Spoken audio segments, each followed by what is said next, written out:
and that is 100%, 80% of my business comes from my SOI. So the big question is, what are top agents doing to absolutely crush it in real estate, grow their teams and add more transactions year over year while so many struggle?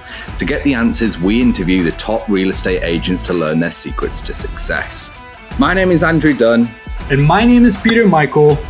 Welcome to Lead Agent Secrets. I'm not sure if we've kind of amalgamated your first two topics here. I will ask you, your second one was how I do generate 80% of my business. So I'm not sure if we've kind of already So I started probably about 5 years ago. So 3 years into the business, everybody was talking about hosting events. And I still didn't, even though I'm at six figures, my third year in the business, I was making well over six figures. I think I made my third year in the business. I will tell you right now, actually, because my numbers are right here. I'm kind of a nerd. I love that. No, I love this because listen, everyone listening while Shana's pulling up her numbers, if you're not watching on YouTube, go watch on YouTube, selfless plug. The other thing is she tracks the numbers. And the third thing is the numbers she's about to tell you, if you're not making that much at least, that is exactly why you should be listening to the show. My gross was 175 after. So it was 200 and then my split with my brokerage. So I was at 175. 175,000 was what I grossed after my split with my broker. And then I think I had only maybe spent about $38,000 that year because I did everything on my own. I was in the trenches. And then, last year, I want to say, my gross at 15.8 million was like $350,000. 8 years in the business. So, and that is 100%, 80% of my business comes from my SOI. My third year in the business, somebody told me about doing events, client events. And I'm like, I can't afford this. I still had a kid in private school. I had there was no way. I was still recovering from my first year that I didn't have a job and we were trying not to lose our house. So we were finally out of debt that way. And somebody had said, well, just do it from your home. So I create, and I do it every year now, and I do a pies giving.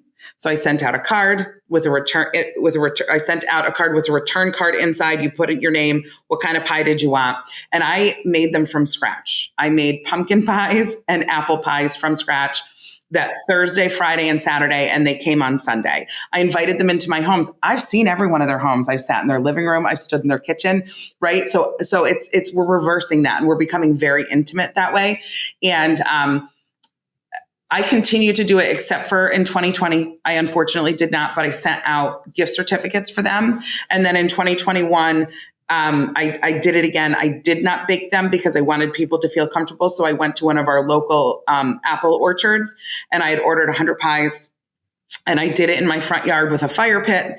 And I had like a drink area and I had, charcuterie boards and I had pre-packaged packs so that I wanted everyone to feel comfortable. So that is, everybody tells me they look forward to my pies every year and they look forward to coming and spending time with me. So every Thanksgiving, I open up my home to all of my clients.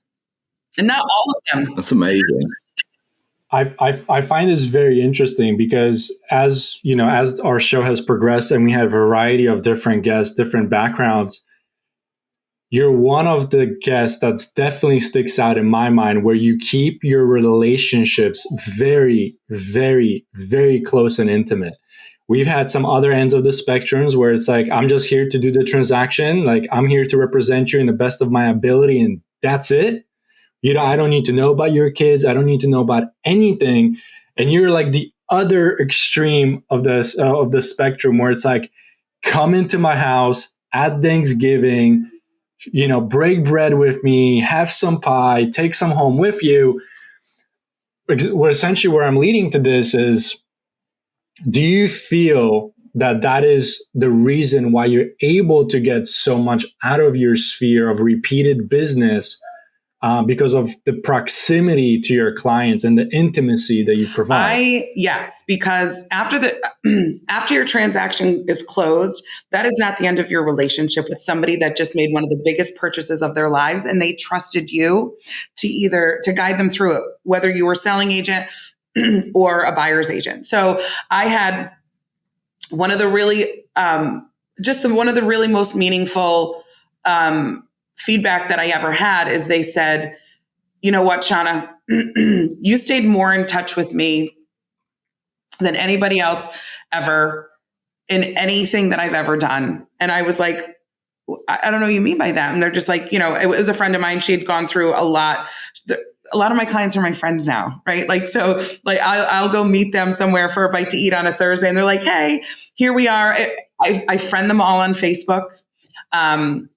Every day somebody's tagging me in a post. I'm looking for a real estate agent. I'm always being tagged. I use social media as one of my biggest platforms.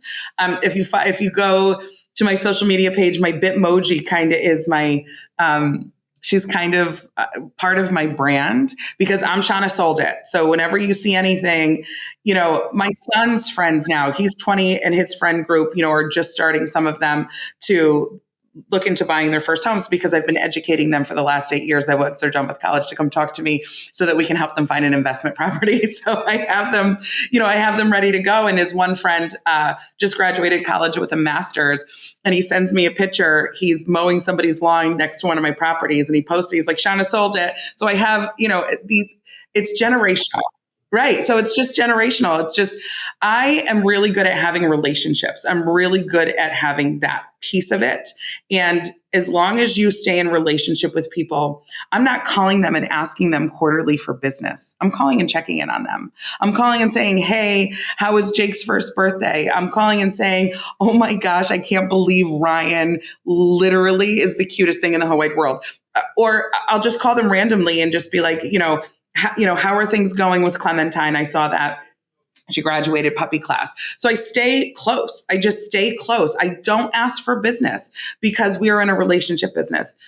If I do ever call them, which is very rarely, and I'll say, look, I'm in a competition right now and I need to get 10 referrals. Who do you know? Who are you giving me today? Right. And that's how I ask them. I don't call them like in a scripted call. They know me well enough to know I'm going to call and say, Andrew, it's Shauna, listen, I'm in a class right now. And I'm competitive as hell. So I need to get 10 referrals. Who do you know? Who am I calling today? And they laugh and they're just like, hold on a minute. And they're yelling to the office, Shauna's my realtor's on the phone. Who do we know looking to buy, sell, or invest in real estate? She wants to win. So it's who you see right now is who I am out there. Like I'm not one person to the next. What you see is what you get. And if you can't be your true authentic self and you have to wear all these different faces and masks and hats, and it's not real and you don't have relationships. So just be yourself and have relationships. So one of the things that I'm not sure if you're intentionally or unintentionally done this, I will assume intention, but it's like with the whole Shauna Sold It thing, like that's building brand recognition. That's what that's actually doing. And I'm not going to sing. I'm not going to do any of that shit on this show. But there is a certain song, and this is how ingrained this brand is in me, right? I actually don't know the words to the actual song. I just know the advertisement of this company that uses that song. That's mental, right? That my childhood, I'm not joking, it's a garage. I'm not even joking. It's a fucking car garage. And I grew up with this company called South Cleveland Garages. Don't even talk to me about it. They use a famous song. I know the song. I don't know any of the words, but I know that's what they use. And now if I hear that song, I instantly think of that brand. How stupid is that, right? It works. Like brand recognition.